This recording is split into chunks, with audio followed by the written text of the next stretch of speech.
whole try hard, people smell it, people see it, but just be you and do it. You want to have a relationship with your audience, but you don't want to rely on your audience to validate you. Going back to what we were describing before, is you got to get work out there because that's your end of the bargain. Your end of the bargain is to say like, hey, here's what I'm providing. And then your feedback and enjoyment of it is what you're providing. But that's a relationship. It's not transactional. If it's transactional, then like you said, it's not great.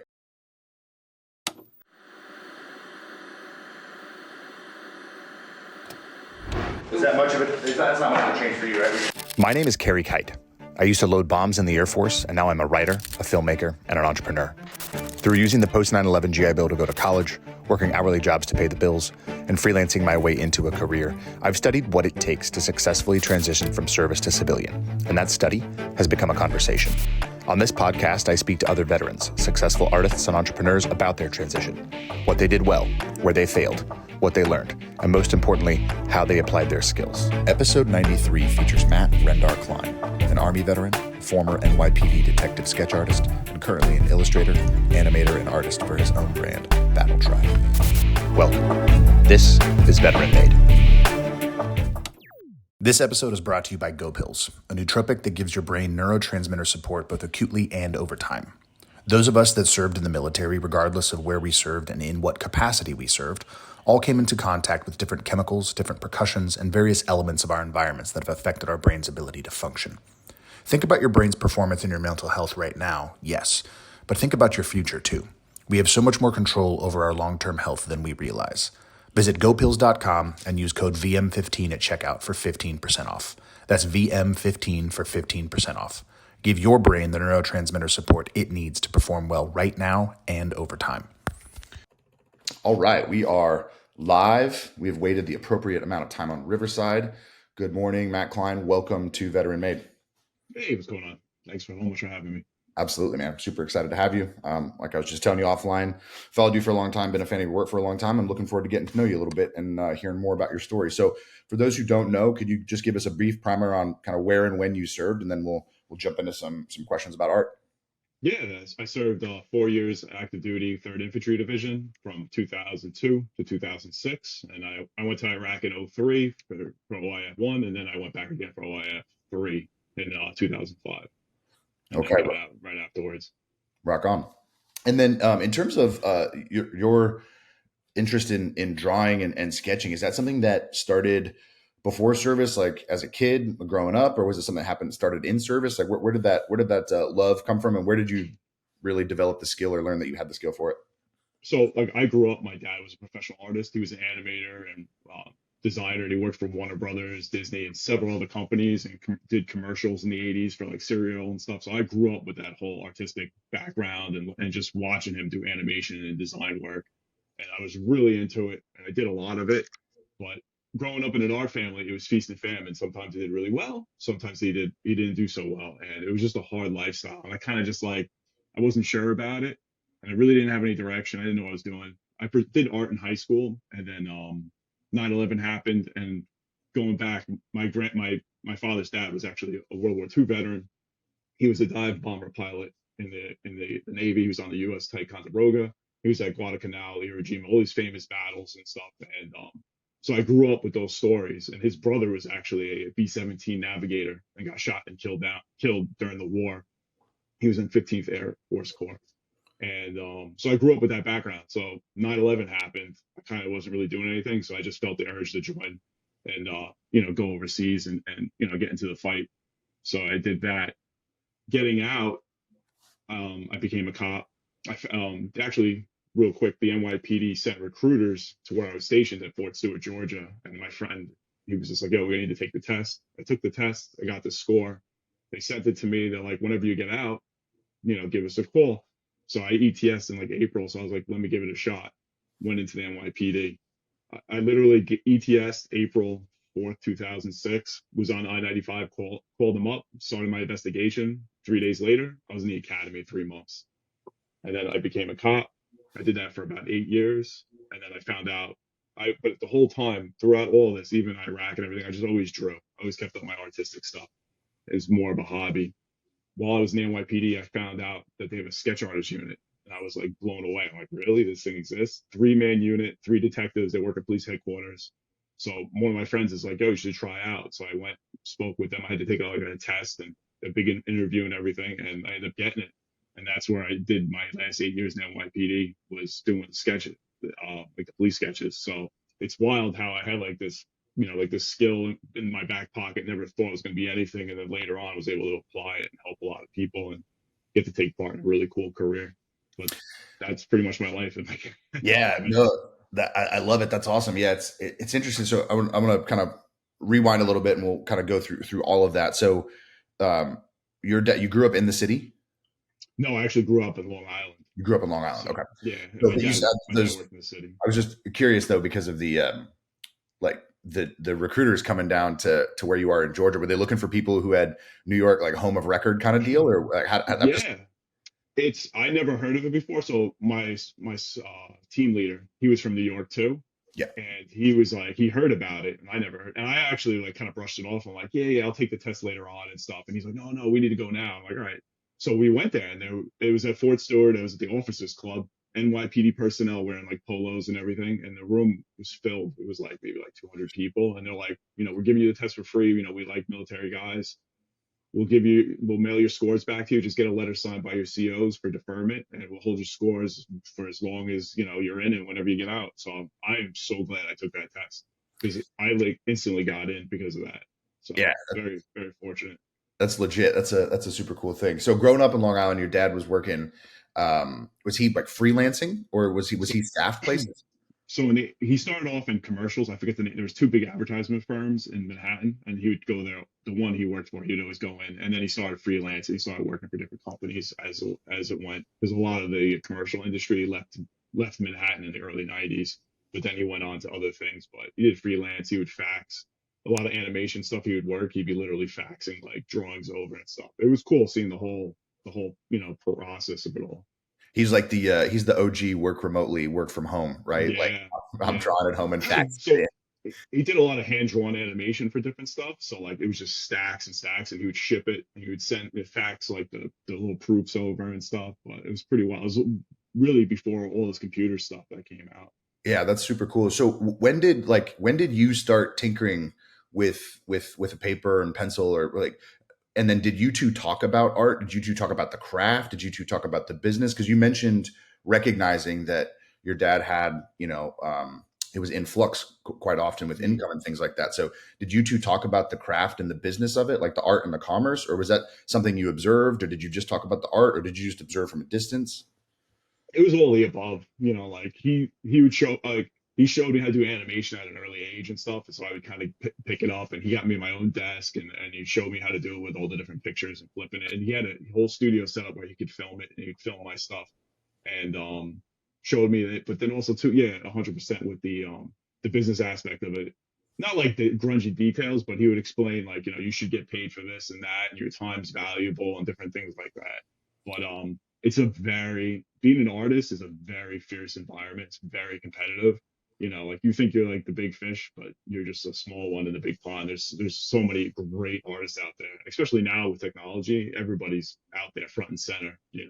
Yeah, no doubt. And it's also one of those things like because it's and I'm obviously I'm not a fine artist, Yeah. more on the, kind of like moving picture side of art, and because I mainly produce, although I'm getting back into directing now, but because I kind of mainly produce, it's definitely straddles the art and the business side of it, more leaning on the business because I'm working with budgets and working with all these different, stakeholders, making sure everybody's happy, less actually executing the art, right? But because art is something that we love, and then you find out early in your life that there's an opportunity to make a living doing that, a lot of people don't have that exposure to somebody who is actually working in the business. So they get really good at the art and like the craft of it, and they actually have no idea what a day rate is, what an hourly rate is, what you should charge for, from like a consulting standpoint. Like you can't just have conversations for free, right? You can't like just, you got to figure out Yeah. what you can give away in order to try to get the work and all that stuff. So having that back and forth with your dad, must have been a really great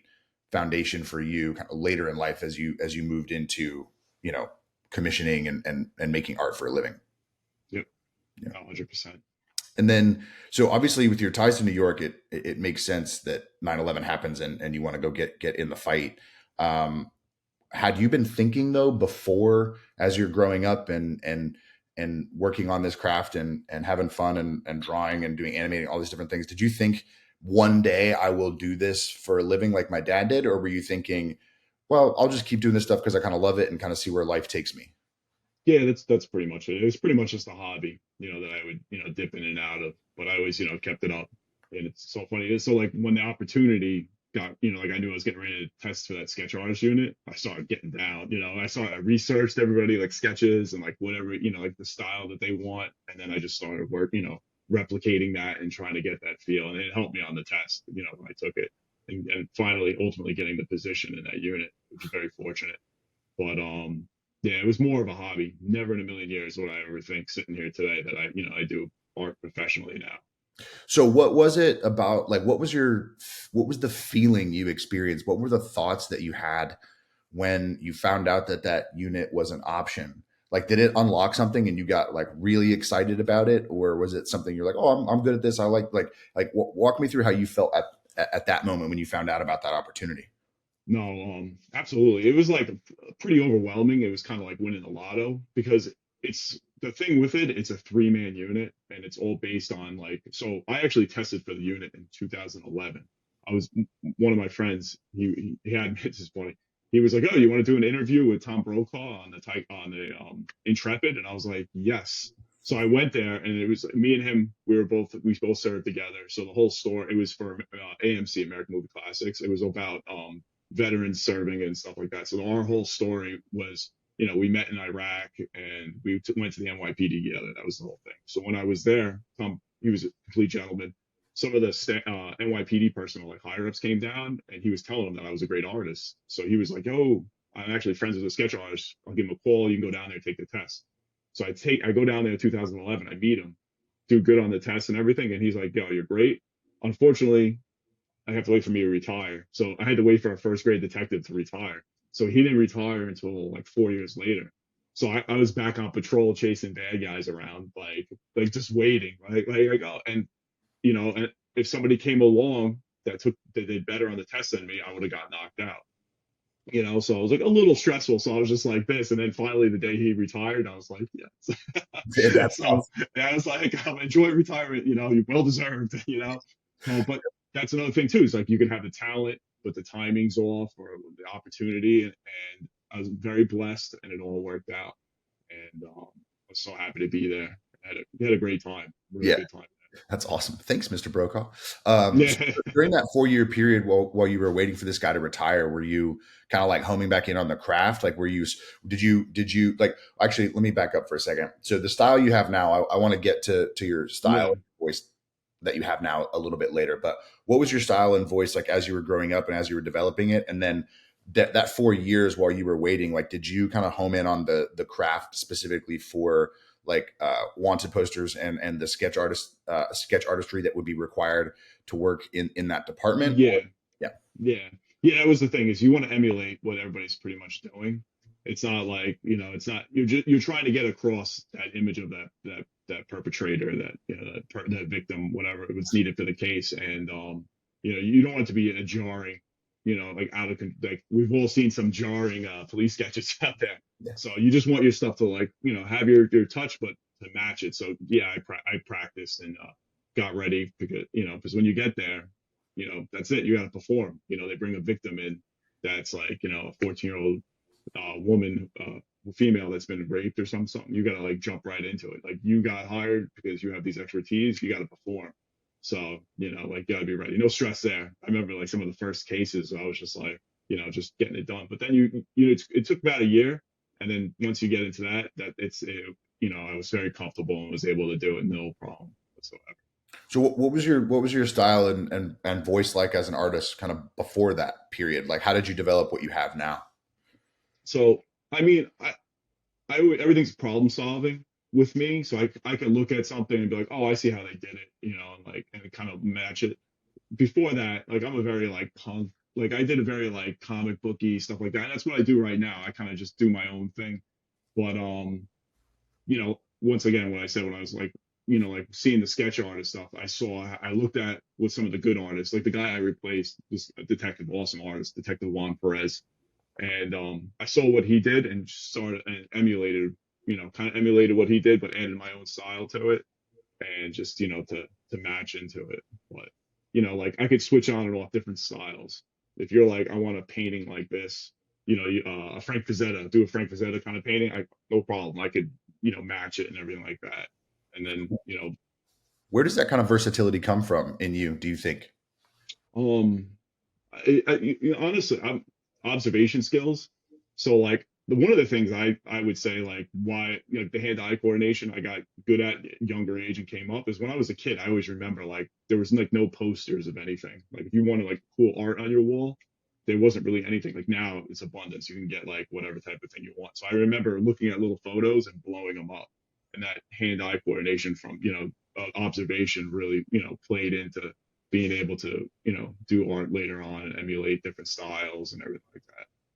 So it's like literally that I think it's Austin Kleon, that quote, steal like an artist. You've just been doing that Yeah. since you were a kid. Well, that's the thing is like when you consume all this amazing art and you're like, this artist is good, this artist isn't great. It's like you pick up on all the subconsciously pick up on all the things that make this a masterpiece and like what's awesome about it, and then it like kind of like falls in line with your own work. You know the different you unlock the different things that make it your art successful. No, so was it mostly subconscious observation on that front for you? Like, did you just flow with it and like let it go, or were you thinking about it as you were doing it?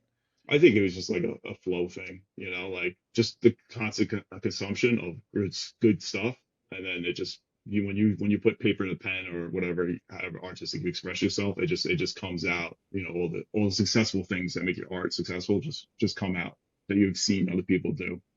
Yeah, that's cool. I think Yeah. it's like it's great because it's not try hard, right? Like so many people want to be able to do what you're describing, and so they have to Mm. try to do it, and then that trying and that thinking gets in the way of the doing. Yeah, that's the thing. Is like you just got to do it. Like you got to get like there's a lot. I mean, what I'm trying to say is politically, but like there's a lot of people that want to like kind of like figure out the formula. You have to do it. Execution, execution, execution. Just do it. Like with my social media, I had no idea it would ever be anything. I just went out there and just started drawing, drawing, drawing, putting myself out there, and then it just becomes something. Yeah. So how long did you serve as a detective, or as a sketch artist? From 2015, January of 2015 to January of 2023. Yeah. Dang.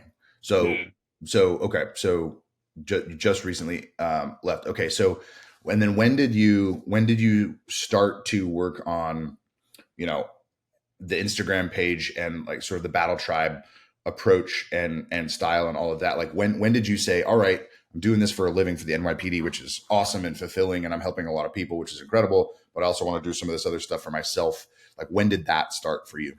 So I would say about 2018, I was like, I still had GI Bill credit. So I was like, oh, I don't have really, I had a couple college credits like prior. I was like, oh, let me just go to community college and take some art classes and try to, you know, jump back in and stuff. And I did, and it was cool. It really unlocked. So I was the weird, creepy guy in the class. I think I was like 36 years old. I'm like in the back and stuff. I actually have some funny community college art stories. Are pretty funny. I'll tell one later. Yeah. But yeah, so I just started throwing. One of my coworkers, who was a detective, he's like, "Oh, your art's cool, man. You should just throw it on Instagram." And I didn't really know anything about Instagram, so I just listened to him and just started putting it out there. And then it got to a point where I was like, let me just come up with like a brand name, like an encompassing name that I could just like, so I could like kind of merchandise. I could sell art prints and canvases and just, make some money on some of the stuff I'm doing because I was getting a lot of like really positive feedback. So I came up with the name Battle Tribe. I was just like, oh, that sounds kind of catchy, something funny. It actually sounded pretty goofy back then, and now it's like it's on everything, and it just exploded. And with social media, there's a lot of negatives, but the positive is just like it makes the world so much smaller. And I've just met so many great people and connected, and other artists and other people in the veteran community and the law enforcement community. And my brand has just done very well, and it's full time, and it just gradually. But the one thing though is it's really good. But I had a solid foundation from doing law enforcement, from the military. Like I used that as the foundation, and then I was able to, this was able to grow. It would have been really hard just to like come out of high school and be like, I'm gonna come up with a brand, and then it happens. It's pretty hard. Yeah. So before we dive into building the brand and building the page and growing into a self-sustaining kind of revenue generating model, a lot of douchey buzzwords I just used right there. But um, did you have I don't want to gloss over that you said, oh, maybe I'll just like start a brand and start trying to sell Yeah. some of this stuff and making some money. Like, where did that entrepreneurial desire come from in you? Because there's a lot of artists who are like who are jaded, right? And they're like, they're Mm. either fully commercial artists and that's what they do and they don't love it, but they love it. But it's more of like, this is like, I make my living as a creative director and an art director. And I do this for, print and for digital and this different stuff. Or there's other artists who are like, oh no, man, like I just love it. I'm not going to try to sell anything. You're kind of right down the middle of this. Like you're not jaded and you're like, oh, I can generate some revenue here. Like, where did that entrepreneurial spirit come from? Um, I don't know. I honestly, I just think everything just fell into place, like I had to set the NYPD. I was doing it. Like I never really considered myself a professional artist until I was in the NYPD. Like once I was like detective sketch artist getting paid, I was like, yeah, I'm like, I guess I'm professional now, like the NYPD is paying me to produce art, like, but it just kind of fell into place, and the one thing is though is the it sounds douchey and stuff. The thing I think that separates professional people is you're able to get it done, get stuff out the door. Like I like my art, but I don't fall in love with my art. Like there's a time when it's finished and I have to move on to the next thing to produce, content, art to sell, different stuff like products, whatever. Like I have it, and like for me to be successful, I believe you have to keep that tempo up. If you hide in your basement for 10 years to produce a masterpiece, it's gonna be hard financially to be successful and everything like that. So I think just having that professional tempo, exactly what you said, just being down the middle, like you can get it done, but in a timely fashion. I think that's like the key to success is just being able to turn out the work. Yeah, what is it? Don't let perfect be the enemy of good, or don't let good be the Yeah, whatever that is. It's like, I always say, better done than perfect, because if and we also get yeah, the next opportunity, we can continue to hone the craft on that next opportunity. Like being a perfectionist and needing to get this one thing yeah. actually just And stops you from developing the craft. and there's a place for that, just not with me. And I forget who said it, famous quote. It's like art's never finished, it's only abandoned. Like that's great. It's like there's a point where you just gotta, but to be successful, you have to turn it out. You have to keep making stuff. Yeah, you can't romanticize it, right? Like there's people who want what you're providing, especially with, gaining the following that you've gained. Like, there are people out there who Yeah, want to see the next post. They want to see the next GIF, or reel, or the next, poster, the next whatever it is. And so if you don't give that to them, if you don't give that to your audience, like you're actually abandoning yeah, your half of the relationship with them. yeah. Yeah, you lose your relevancy. And if that's part of your business model, it's important. Yeah. Like So, what was art school like for you at that age? I mean, I've talked to, obviously, my experience coming out of the military. I was an older college student, but I was 23. In college after a 4-year enlistment. You're talking about being 30, I think you said, and after some time in the NYPD as well as the military. So, what was it like to be in college at that age, having the experience that you had, and specifically in art school? Um, so I mean, it was great. You know what it is like when you come in and you're young, it's just like there's so much stuff like you're dating, your friends, you're this and that. You have this new freedom, everything like that. And they're like, as when you're older and more mature, you're honed in on exactly what you're doing and stuff. So I had a good time. So I only did like 2 semesters, but 'cause you just like going. I was literally going to work at like 8 o'clock, leaving by noon, driving into Manhattan, working until like 11:30 at night, like Monday through Friday. So like after a year of that, it got really old. I was like, I can't do this anymore. But the one funny story I'll give you is, so I'm in like drawing two or something, and the professor's walking around talking to all the students and everything, and she's looking at whatever the project was on talking to you about it. So I had my phone out, and she starts talking to me, and my text goes off, and it's my sergeant, and he's like, it's like I just see like the little thing, and it's like, we got an emergency. I know you're at college right now, but they just found a woman um, mutilated in Prospect Park. She has no arms, no legs. Like, can you ask the teacher if you could please leave, and can you drive right to the Kings County morgue to do a reconstruction of her so we can have it for the news? So I'm just like, I don't even hear her talking to me. I'm just like this. I look up. I'm like, I'm so sorry, Miss Professor. I'm like, I'm actually. She's like, yeah, what's wrong? I'm like, actually, I'm an NYPD detective. I'm a sketch artist, and there's a woman that's been mutilated, and like they're calling me to see if can I leave class early, and she's like, yes, but when you come back tomorrow, you have to tell me what the hell. So I came back the next day, and I was like, she was like who are you, and like what's the whole thing and everything. It's so funny. And then she's like, so why are you in college? And I'm just like, oh, I'm trying to get some credits, this and that. But she was like, her whole mind was blown. Like I'm like, yeah, I gotta. Here's proof that that Right, like, right, I'm not right, joking. So, but that That's was cool. pretty wild though. But like, I felt so bad. She was like talking to me, and I'm just oh yeah, Yeah. Well, and good for her for understanding me. Like yeah, that's yeah. kind of Most of my professors, like only like half of them knew what I was doing, but they were really very understanding and worked with me. where were you? You know. Was it what school? No, I was just going to community college, Oh, NASA community. oh, super cool. Yeah, That's awesome. Yeah, I mean, the community college environment is great. It's actually kind of one regret that I have is that I didn't do like a couple years at a community college out of the military because there are a lot more older students and those yeah, professors like understand. My I, uncle's a community college professor, and yeah, ultimately I ended up being successful and enjoyed my time in college. But I've heard a lot anecdotally that the community college experience is really great for military yeah. because I mean Nice. part of it too is like, and you're a great example of um, go to school for as long as you need to, right? Like if there are things that you're going to, especially now, right? Like it's 2024, it used to be serve, either 4 years, get out, use the GI Bill and go build a career, or you have to serve 20 to retire and then kind of go back to the workforce. But now there's all this opportunity in between, like, hey, yeah, serve for 8 if you want, serve for Yeah, 10 or 12, and then yeah, go get some credits, go do the things that you need to do, and then latch onto a skill that you have that you've developed that you can monetize, that you can then move into the marketplace. There's so many more options that are available to the military veteran community coming out of service and into and out of college that I think we overlook, and I understand, right? It can be very overwhelming. More options isn't yeah, always better for everybody, right? yeah.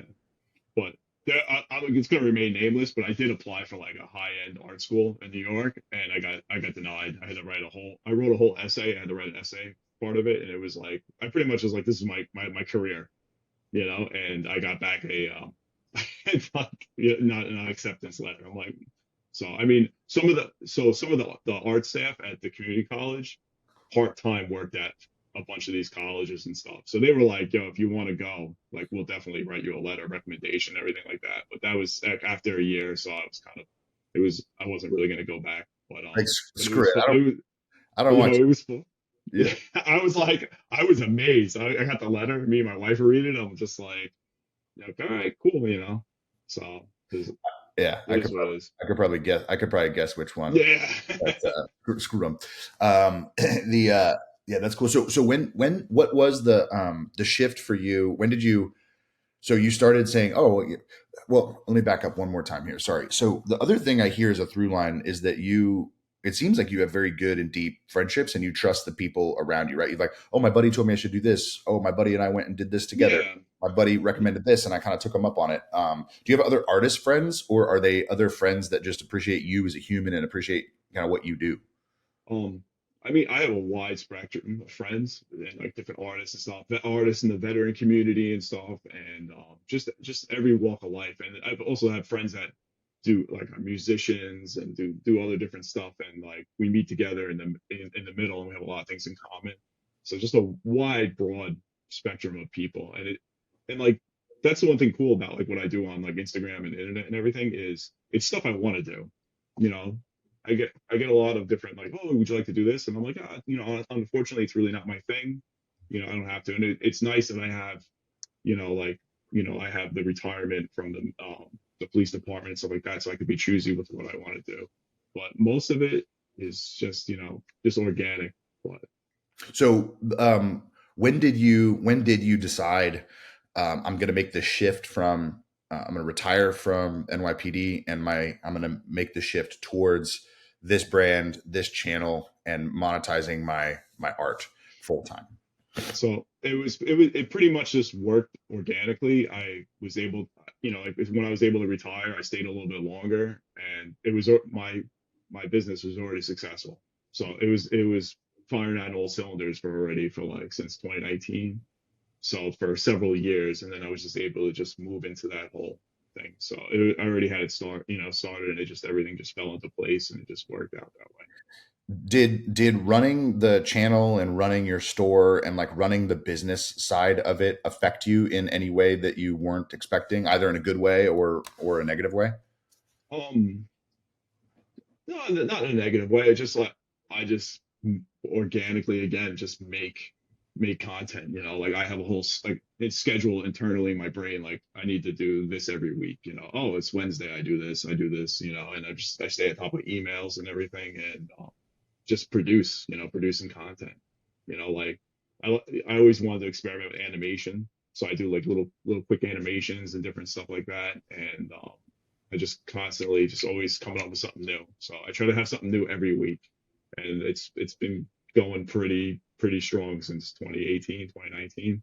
So, but What keeps you from being like jaded about and I'm sorry to keep harping on that. It's just like yeah, that's fine. I find it What? fascinating because so many people are just like they hate the word content, and they hate having a channel, and they hate like selling stuff, and you're just over here joyfully creating content, drawing, animating, putting stuff out there, interacting with your audience and your consumers. Like what keeps you from getting jaded by all of that? I- just it sounds so corny. I just keep a positive attitude. Yeah, it's fun. I'm having a great time. I'm getting to do what I want to do, and I'm like, and there's a lot of great people in the community. And I've gotten a lot of different friendships that have led down different roads and really cool things that I never would have done in a million years. And that's just staying positive. I guess staying positive. It sounds so corny.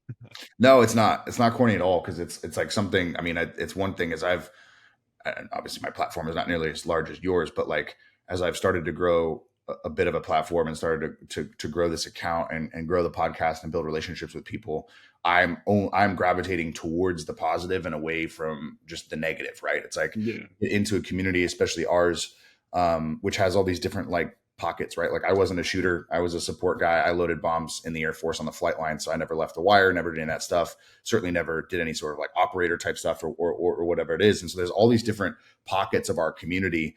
And the negativity is very easy to see. And so I yeah, just dispensed with it and moved kind of towards the positive. And what's cool is that a lot of us that are actually like doing and making art, right, whether it's commercial and branded or whether it's kind of like our own thing like you're doing, like those of us that are in that kind of little segment of it are the most fun people to talk to and the most fun people to relate with, because we can collaborate on things, we can do fun things, and it kind of centers from this place of joy rather than this place of like try hard trying to build a brand and get stuff out there and make a yeah. statement and like do all these things. Yeah, my opinion about that though, like the whole try hard, people smell it, and people aren't like they're quickly turned off by it. If they see that you're trying to make a quick buck, they see it. But if they enjoy what you're doing and they like it, then it's a turn on, and it brings you into enjoying whatever you're bringing out there. Yeah. But yeah, no, you make your own happiness too. Like you got to go out there and make it happen. Don't listen to other people on the sideline. Just be you and do it. Yeah, if you're relying, I mean, it's interesting, right? Like you want to have a relationship with your audience, but you don't want to rely on your audience to validate you, right? It's like going back Yeah, to what we were describing before, is like you got to get posts out there, you got to get work out there, because that's your end of the bargain. Your end yeah, of the bargain is to say like, hey, here's what I'm providing, and then your feedback and enjoyment of it is what you're providing. But that's a relationship; it's not transactional. If yeah, it's transactional, then like you said, it gets smelled out really quickly, and it's not great. yeah. No, 100%. Yeah. So I'd love to hear a little bit about how the Wrong Wolf came about. I've been full disclosure. I've been trying to buy it. I can't like find it Oh, anywhere. I think it's on Amazon again. It was out It's of on, stock. it's on Amazon. Yeah, I just went I and looked it checked up. the other day. Okay. All right. to go check. Yeah. I'll have to check it again. So I haven't had a chance to read it, but I've heard Chris talk about it on Sean Ryan Yeah. and kind of heard him talk about it some other places, and obviously seen you post about it. But how did that come about? And I believe that wasn't even your first children's book, right? Yeah. No, yeah, it's another like offbeat topic thing I just did too. But so Christian's an awesome guy, man. Like, and that's another example of a friendship that I built, just jumped into it for my artwork. So going, the terrorist attack that he was involved in like 20, it was 2019, January 15th, whatever. I saw that I saw that. I was like, holy shit, it's so funny. I'm like, wow, it was a really striking photo. It was happening live. I saw it, in the news or whatever. So I was like, let me draw it. So I did a drawing of it. I think like a day later or whatever. I think it was the first like drawing sketch of him ever. So it was all over the place. Everybody was going crazy about it, because it's so striking. He's wearing Armani jeans, like a purple shirt and a baklava, and so that was it. So like a month later, a friend of his reached out to me and he's like, I'm friends with him. I know him. That drawing you did's awesome, blah, blah, blah. And I was like, oh, I'm actually an NYPD detective. But that was one reason why I got the name Matt Rendar. Like, I was actively in law enforcement. I didn't want any, like, problems and stuff like that. So I was like, yo, I'm actually an NYPD detective. I would love to send them a swag, some shirts and some, NYPD patches and coins and stuff if you can give me an address. So I didn't know if the person was real, but I was like, whatever, I'm gonna leap of faith. So I sent like a little care package to Christian, and it got to him. So he hits me up in my DM. He slid into my DMs, and so he's like, hey, I'm gonna do the worst accent ever. Hey, mate, can I get your number? I'll call you up. So he calls me up. He's like, hey, I was like, yo, that's awesome. Thank you so much for sending me the NYPD coins and patches and everything. He's like, I'm actually coming into New York. You want to go out for some beers and stuff? I was like, hell yeah. And this is before he ever came out. So I was like, hey, I told my wife, hey, honey, I'm gonna go meet a strange man I met on the internet in a bar. Let's go. So, so that was it. Went out, we hung out in the beginning of a beautiful relationship, and it always comes on by and just always hanging out and everything. And then flash forward, the years started going on. He was like, hey, I'm thinking about there's people on the internet dressing up like me and stuff like that. I kind of just want to come out and have my face. Like I'm getting ready to retire and everything. He's like, do you mind if I use your artwork for my profile picture? I'm like, dude, bro, anything you need, man. And, he came out and that was that, and then it slowly. So we've been friends for a couple of years. And then one day he hits me up. He's like, oh, I'm at the gym. I have this great idea. You're going to be around? I'm like, yeah, man. He FaceTimes me and he tells me the whole story about the lone wolf. And he was like, I want to get it done before the holidays. I'm like, dude, whatever you need. I'm like, the thing is though, like, uh, he knew I did a children's book the year before, so I was like, I know how to do it. You did self-publishing, nice and easy. They do the layout for you. You just got to supply the work, the story and the artwork, and they'll make it look great. So I was like, listen, like I was going away on vacation, so I was like, I had like 2.5 weeks. We can bang this out. You got my full attention. It's just like, just let's do it.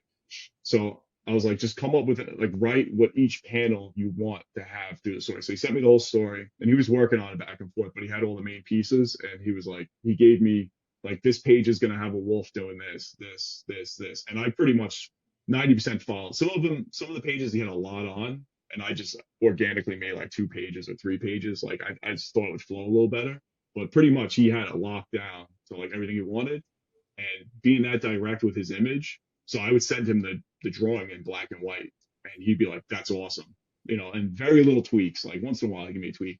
So and I went back. So we did all. I think it was like 50 pages. It was a lot. It was a lot of work. So, so forget did it all. Then went back and colored it, and he was like, "It's a lock." And then I went on vacation, and then like I think like a week later, I was running.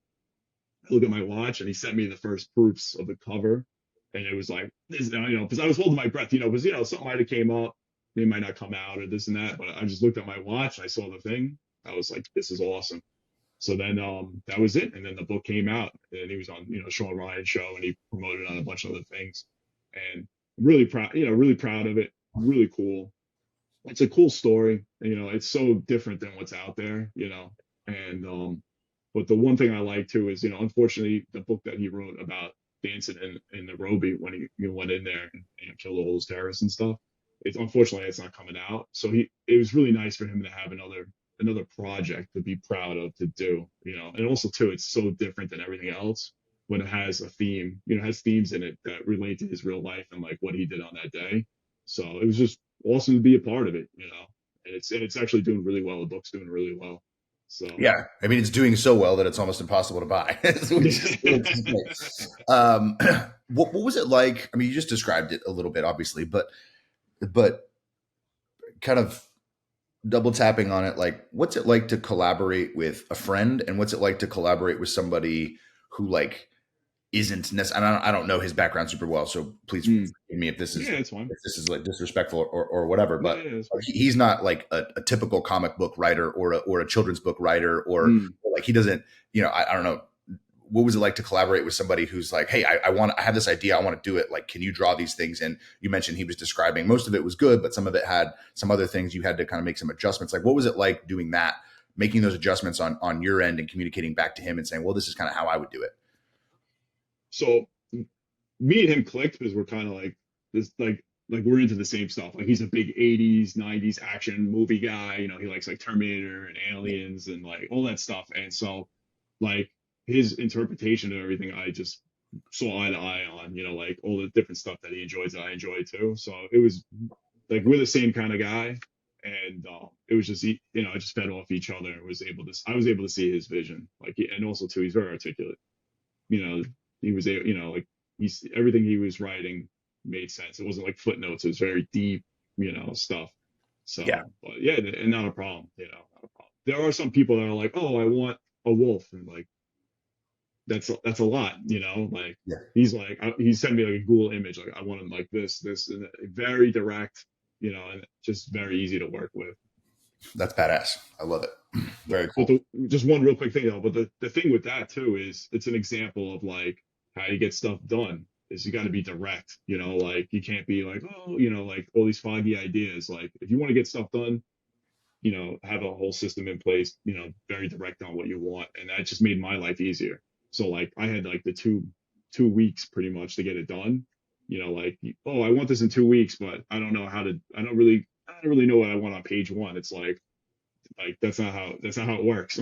Right. Right. Yeah. No, that's absolutely right. That makes sense. I mean, that's one of the benefits. I've spent the majority of my post-military career working in commercial advertising, Yeah, right? So working with advertising agencies and creative directors, and that's the commercial side of this business. Like that's the real benefit is like you have creative directors, art directors, and copywriters being very direct about what they want the designer to do or the director to do or the composer to do or the actor to do. Like there are on the advertising side there's a vast hierarchy of people that kind of help make those decisions, right? On the one-to-one side that you're describing with a writer and an artist, for an author and an artist for a book, like it definitely is the military background in both of you. I think that bypassed all that other stuff that yeah, maybe other artists wouldn't know, which is you got to be direct, you got to be clear, and you got to be yeah, complete, right? Like you yeah, need clarity,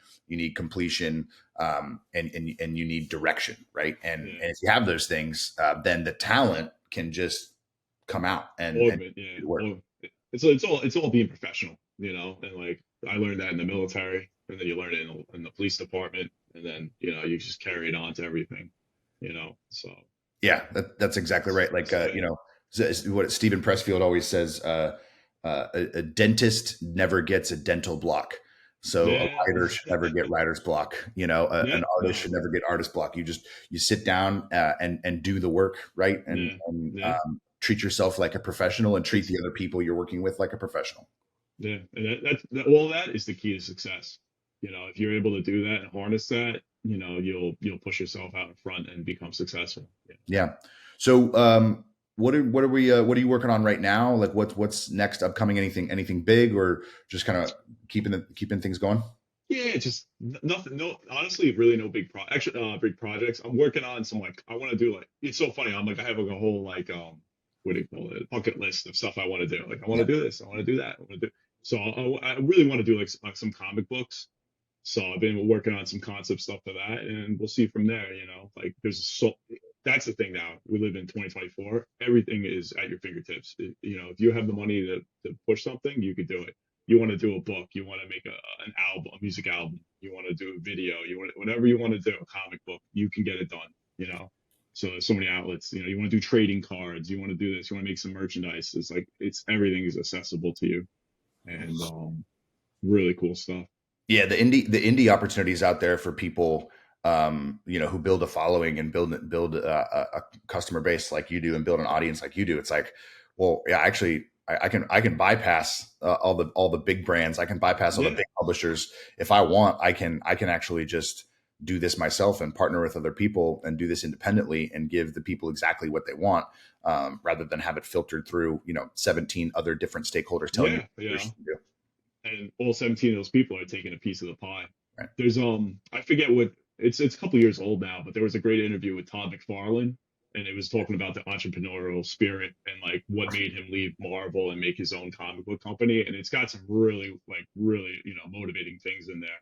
But that's pretty much it though. Like, it's hard, getting your stuff out there, but if you put the time and effort in, it can happen. Yeah. Do you find yourself? It's all on you. Do you ever find yourself getting overwhelmed by those options based on the platform you've built?